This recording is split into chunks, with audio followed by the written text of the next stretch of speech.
السلام علیکم ویورز۔ جب آپ لوگوں کے انکار کے بعد بھی اللہ پر یقین رکھتے ہیں تو پھر معجزے ہوتے ہیں، رکاوٹیں وسیلہ بن جاتی ہیں اور مقدر کی لکیریں بدل جاتی ہیں۔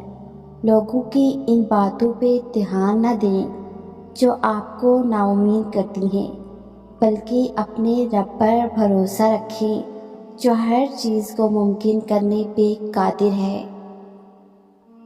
اللہ کو بہت پسند ہے جب تم اس پر توکل کر کے تمام پریشانیاں بھول جاتے ہو۔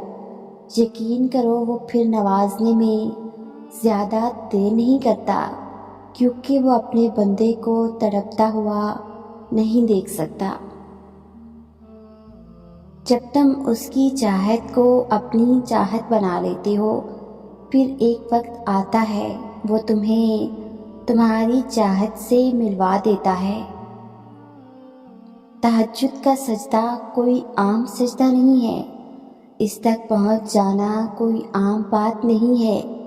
اگر اللہ نے تم کو اس سجدے تک رسائی دی ہے تو سمجھ جاؤ قبولیت کی گھڑی اب نزدیک ہے۔ جب جب تم یہ سوچتے ہو نا کہ شاید وہ رب تم سے ناراض ہو گیا، وہ تب تمہارے سب سے زیادہ قریب ہوتا ہے۔